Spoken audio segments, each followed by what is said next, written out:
Gorgers are one of those units that got the nerf bat very early on in Total War Warhammer 3's life cycle and never truly recovered. They're decent nowadays. And today we're going to see how they can do against a traditional Dwarven build, although the build from Slade X here for the Ogre Kingdoms is anything but traditional. From the mind that brought you rank 9, as my cat rubs his face on my microphone. Hi, buddy. The mind that brought you rank 9 Hellblasters, and so many more wonderful memes. We've got triple Scrap Launcher, double Iron Blaster, 2 Noblar Trappers, a Paymaster, because you don't need any magic, and, 3 Gorgers as well in the corner. That's basically it. Not a lot else to see. Oh yeah, Mornfang Cavalry Iron Fists as well, for some additional mobile armor piercing. Already we can see those Iron Blasters landing on the Longbeards in the front line. We've also got Dwarf Warriors with great weapons. Got a second line of Thunderers here. Very Napoleonic double line formation here with Belagar and a Rune Smith. So let's get things rolling full speed as the shots of the artillery insta-land here. The blasters, scrap launchers, making their presence felt. The blasters will be doing good armor piercing damage. The scrap launchers, on the other hand, I'd imagine most of these Dwarven unimodels are gonna get back up. Maybe a few of them stay down, but the damage won't be nearly as impressive given the general lack of AP damage. Although, yeah, I mean, it's still enough base missile damage with 50 armor piercing that if it contacts a model directly, it probably kills them still. But yeah, the rest of the damage, not wildly impressive. Pretty good, especially considering the Dwarfs are in a little bit more blockier formations here. It makes them a little bit more vulnerable to cannon fire from more directions. But let's see, the hidden Gorgers, first one now just being discovered, the others still stalked and getting ready to ambush this backline. Dwarven player not really choosing to go after the victory point at all, just kind of move up, get in position to start using these guns, and here comes the backdoor Gorger, which could have another meaning entirely, but let's not think too hard about that. Instead, we'll watch these beautiful boys slap it up, mix it around with these Dwarf Warriors, the Miners, the Thunderers, all taking some pretty significant damage. The Iron Blasters also are being continuously chased. Rune of Speed plus Rune of Slowness, or Hammer of Karakteraz even. Still, though, going to try and buff up those Dwarf units to be able to catch the Iron Blaster. We'll see if they are able to do so. It looks like they might have got some damage in already. But Iron Drakes here in the open. I can see the Dwarf player has been pulled in all kinds of different directions. Gorgers are able to land on the Thunderers in a few different places. And it's a big old wild battle all over the field. We even got the Paymaster getting in some of the Dwarf Warriors in the front line. Boglars of the Mad Marshes, those regiment-renowned trappers, are going to be leading some of these Longbeards away. So basically just trying to pick the Dwarven formation apart as much as possible and open up those gaps, get in on those missile units, really tear them apart, which the Gorgers so far have been able to do quite well. That said, the Dwarf Warriors, and especially the Longbeards with their decent melee defense, in a kind of grind fight against these Gorgers will do fairly well. Gorgers don't have a lot of armor or melee defense of their own, so they definitely are somewhat vulnerable. The two units kind of designed to kill each other in a way. Anyway, good times had by some. And the Mornfang Cavalry now being activated. Iron Fist's going to come in here. Nice to see some regular old Mornfangs instead of just the Crushers. But, yeah, they do a pretty solid amount of damage. Good charge impact. I'll make a quick charge there and immediately pull away to go after those Thunderers in the distance. Meanwhile, Belagar continuing to lead his Longbeards to presumed victory, perhaps.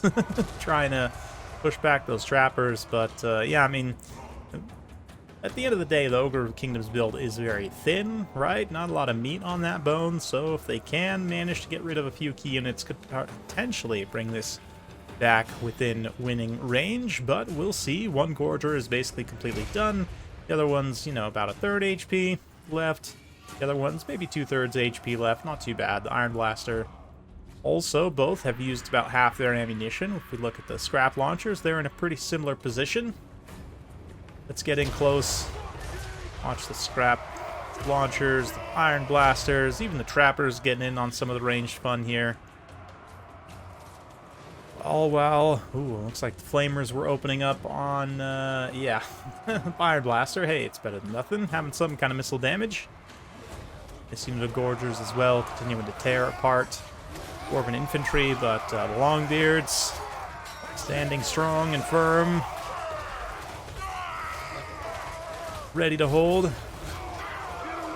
And it looks like they're doing okay in terms of their leadership. Might be able to beat out this unit of Gorgers specifically, but this other unit of Gorgers here on the far side just takes some routing units off. Ooh, yeah, the Flamers turn around and absolutely roast out those trappers.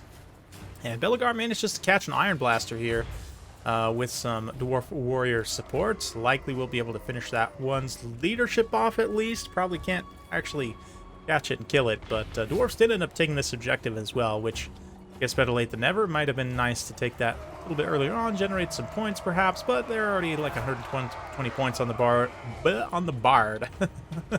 It just depends on if they will be able to hold out, or they'll face their inevitable doom. Yeah, not looking great. Say not looking great. The Dwarfs do have quite a bit of stuff left. They're kind of rallying everything together. This Gorger's going to pull back, try and get restocked, kind of drop the targeting. Also pulls these Longbeards even more further away from the formation where they're needed. But other Gorgers suffering from success, as they are quite beat up. Of course, they're unbreakable, so they'll fight to the bitter end, but these miners getting caught out in the open by the Mournfangs. I kind of expected that charge to be a little bit more impactful, honestly, but still quite a bit of damage. Yeah, you know, nice to take a break from some of the sweaty battles, get something a little more wild, a little more unusual, right? Yeah, balance of power still more or less the same. Dwarfs aren't necessarily falling very far behind, but they are so far out of position in many cases at this point. It's going to be tough to recover, but Thunders at least get a little beat on these Mournfang. Maybe try and reposition here. Not that it'll do them much good, but looks like the scrap launcher's moving up to maybe do some work in melee here, or at least get closer range targeting. Mournfangs run through. The Gorger's going to come back, find the Longbeards, or nope, they switch onto the range target. Ooh, these nasty pools of like algae water here. That is disgusting. Yeah. Gorgers are quite tired. They're exhausted, and they're not even that fast to begin with. So, yeah, I mean, 54 speed base. They're kind of like between cavalry and infantry speed. So, interesting in that way, but not within speed where they can get caught by dwarfs very easily, right? Unless there were slayers, which there were not any slayers in this build. Certainly a choice against the faction which has, you know, primarily large units, although I guess it can take a lot of Noblars. Maybe not in this specific matchup, but yeah, definitely need some slayers in a build like this against all this large. I mean, you can certainly predict that the ogres are going to bring at least some large units, right? So even like 1 unit or 2 units of slayers would have gone a long way here. Particularly like the Dragon Blacks with their slow, right? Could definitely slow the Gorgers down. And then I think the Dragon Black Slayers are actually fast enough to keep up with the Gorgers, to be honest. And continue to pressure them so they can't, you know, have more or less free reign here. But yeah, Dwarf player definitely got caught out by that ambush. Let's see if they can maybe rally to the objective here and try and stabilize. I mean, have managed to get at least half the needed victory tickets. But for Slade, it wouldn't be too hard to just come park both of his Iron Blasters over on this objective. Probably have enough capture weight to seize it. Shall see. The Mournfangs continuing to chase routing units. That is also one thing about like scrap launchers and Iron Blasters. Yes, melee defense is very poor, but technically do have some armor-piercing weapon strength with an anti-infantry. 48 charge, not bad. Maybe do a little bit of work in melee here, if necessary. I'm not sure it will be, though, as Belagar gets caught here. Ooh, he's got his Revenge Incarnate, so his offensive stats are out of control, absolutely off the chain.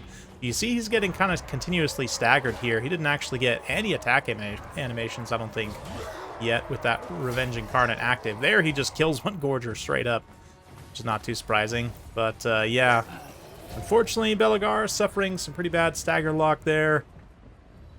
Not really going to be able to do too much. But Hammer of Angrid is definitely a very solid item, doing a nice little passive buff. But maybe he can finish off those Gorgers once he can stop getting stagger locked. There are so few of them left. There's only 2 now that he should be getting staggered significantly less. But if we take a look at his supporting elements, basically everything is gone besides the Runesmith. Yeah, that one Iron Blaster did end up using all of its ammunition before it was chased off. So hey, probably paid for itself and then some.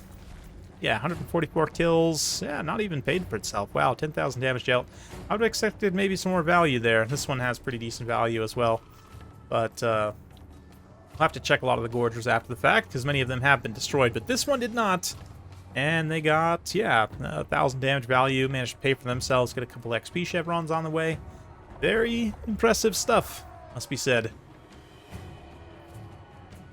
It looks like a Rune of Slowness being used here on this Iron Blaster. Yeah, the Rune of Slowness definitely can put in some pretty good work, but these days with the Dwarfs, I almost feel like you need more than just Rune of Slowness. Like, you almost need Rune of Slowness and Flash Bomb, kind of multiple characters with big, nasty slows in order to try and stop up, like, a well-executed kind of rush or spread build, or even a situation like this, being able to freeze these Iron Blasters and chase them down would be super, super impactful.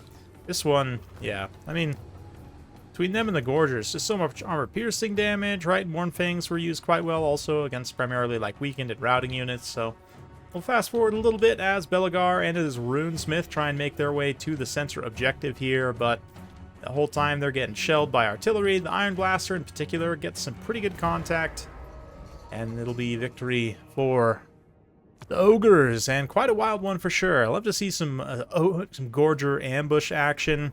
They all end up being very cost-effective here, actually, and unironically might be a good choice against the Dwarfs, just in general, especially if you can get them in a situation like this, where they can either avoid Slayers or get in without taking too much range damage. Well, preferably both those things. Get in without taking too much range damage. It's always the benefit of something that has stock against the Dwarfs.